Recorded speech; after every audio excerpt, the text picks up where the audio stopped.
মুখের স্বাদ কিন্তু একদম ঠিক নেই বন্ধুরা। মটর পনিরটা বানিয়েছি, সবার প্রথম আমি টেস্ট করছি। ছেলে একটা দুটো পনির খেয়ে নিয়েছে, কিন্তু মটর পনিরটা খায়নি। আর লুচি দিয়ে বাম্পার লাগবে। পনিরগুলো যা নরম আছে না, পনির।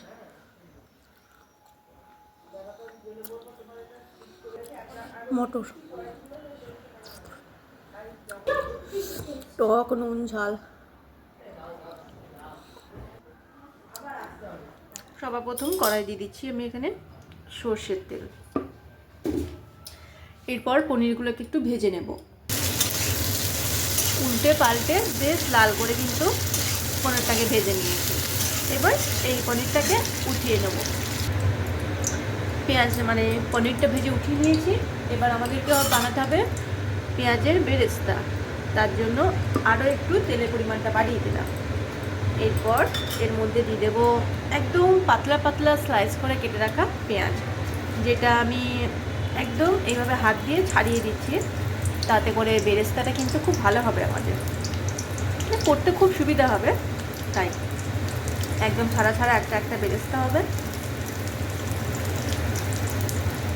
আমি তাছাড়া অন্যান্য সময় কী করি, পেঁয়াজ, আদা, রসুন, কাজু, মগজ সব কিছু একসাথে পেস্ট করে নিই, মানে ভেজে নিই তারপর পেস্ট করি। কিন্তু আমি আজ ভাবছি একটু বেরেস্তা বানাবো। পেঁয়াজ দিয়ে দিয়েছি সব। এবার গ্যাসের ফ্লেমটাকে হাই করে এই পেঁয়াজগুলো বেরেস্তা বানিয়ে নেব। এভাবে নাড়াচাড়া করে বেরেস্তাটা বানাতে হবে, তা না হলে কোনো পেঁয়াজ ভাজা যাবে, কোনো পেঁয়াজ ভাজা হবে না। তাই এইভাবে আগে পেঁয়াজটা বেরেস্তা করে নিয়ে তারপর তোমাদের সাথে দেখা হবে।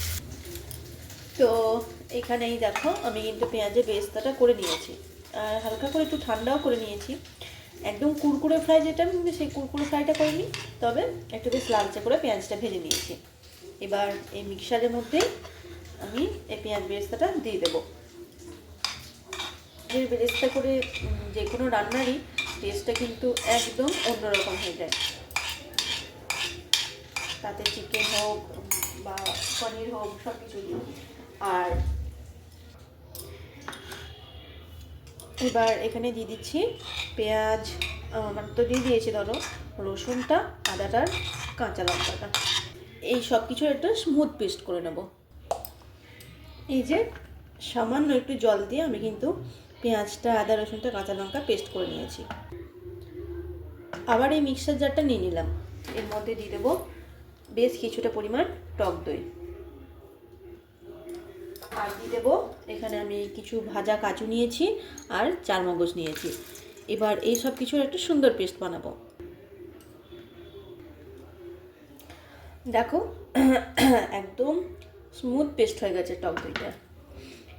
এই টক দই কাজু বাদামটাকে সাইডে রেখে আরও একটা জিনিস তোমাদের দেখাই। এই দেখো এখানে মটরশুঁটিটা, মানে এটা আমি কিন্তু বাড়িতে ফ্রোজেন করে রেখেছিলাম, তো এইটুকুই ছিল। তাই ভাবলাম আজ আমি একটু পনিরটাও যেহেতু আছে, একটু মটর পনিরই বানিয়ে নিই। তাই এই পনিরটাকে, মানে এই মটরগুলোকে আমি প্রথমে একটু লবণ দিয়ে গরম জলে বেশ ভালো করে ফুটিয়ে সেদ্ধ করে নিয়েছি। এই দেখো, দেখে কিন্তু মনেই হচ্ছে না যে এটা মানে টাটকা মটরশুঁটি নয়, আমার ফ্রোজেন মটরশুঁটিটা। এই দেখো, আর স্মেলটাও কিন্তু একদম টাটকা মটরশুঁটির মতোই উঠছে। তো এবার চলো তাহলে রান্নাটা শুরু করা যাক। আর তোমরা যদি ফ্রোজেন মানে যে মটরশুঁটিটা বাজারে কিনতে পাওয়া যায় সেটাও দিতে পারো, আবার টাটকা মটরশুঁটি দিলে তো তার কোনো জুড়িই নেই। তবে এটা কিন্তু একদম ফ্রেশ মটরশুঁটির মতোই লাগছে। এই দেখো,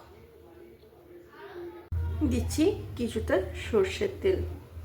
আমি কিন্তু আজকে রান্নাটা সর্ষের তেলেই করব, তো তোমরা যদি চাও সাদা তেলে করতে, সেক্ষেত্রে তোমরা সাদা তেলে ইউজ করতে পারো। আমাদের তেলটা কিন্তু চলে এসেছে। এরপর এখানে দেখো একটা তেজপাতা, দুটো শুকনো লঙ্কা, এক টুকরো দারচিনি, আর দুটো ছোটো এলাচ, লবঙ্গ আর গোটা জিরে, এগুলো আমি সব ফোড়নে দিয়ে দিচ্ছি। তবে এই এলাচগুলোকে একটু ফাটিয়ে দেবো, তা না হলে গায়ের মধ্যে এসে ছিটকাবে। এইভাবে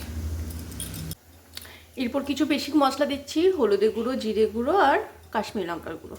আমি কিন্তু এখানে ধনে গুঁড়োটা ব্যবহার করছি না, আমি যেহেতু মটর পনির বানাচ্ছি তাই। আর এই তেলের ওপরে এই মশলাগুলোকে একটু কষে নিলাম, এই জন্যই, যাতে এর যে কাঁচা গন্ধটা খুব তাড়াতাড়ি চলে যাবে। কারণ আমাদের তো মানে মোটামুটি সব সবজি মানে সব মশলাই ভেজে পেস্ট করা হয়ে গেছে, তাই এটাকে এইভাবে করে নিল। আমাদের সব মশলাই যেহেতু ভেজে পেস্ট করা হয়েছে, তাই খুব বেশি কিন্তু সময় লাগবে না। এইভাবে এই মশলাটাকে একটু কষে নেব। আর যে টক দইটা পেস্ট করে রেখেছিলাম, মানে কাজু মগজ টক দই ভেজে রেখেছিলাম, সেটাও দিয়ে দেবো। সে এইভাবেই টক দই দিয়েই আমি মটর পনিরটা বানিয়ে দেখাবো তোমাদের।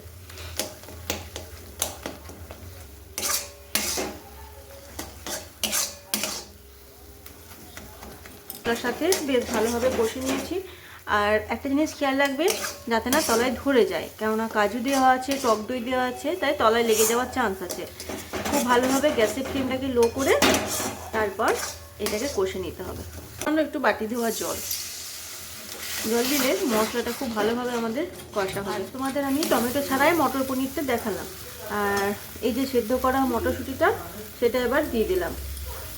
মটরশুঁটিটাকেও একটু বেশ ভালো করে মশলার সাথে কষে নেব।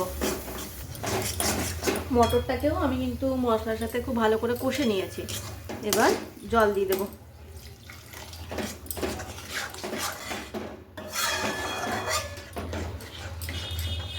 এবার দিচ্ছি স্বাদ মতো লবণ।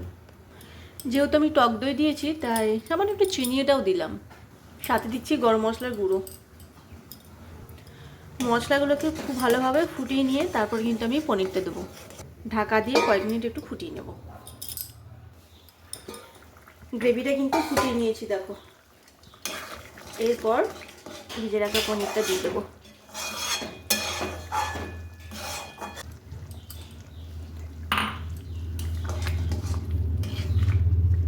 পনিরটাকে দিয়ে কয়েক সেকেন্ড একটু ফুটিয়ে নেব, তাহলে আমাদের আজকের এই মটর পনির কিন্তু রেডি হয়ে যাবে। উপর থেকে সামান্য একটু ঘি দিয়ে দেবো। আমি আজ ঘির বদলে একটু বাটার দিচ্ছি। পনিরের সাথে বাটারের কম্বিনেশানটা কিন্তু খুব ভালো লাগে, তাই আমি একটু বাটার দিয়ে দিলাম। ব্যাস রেডি আমাদের আজকের মটর পনির।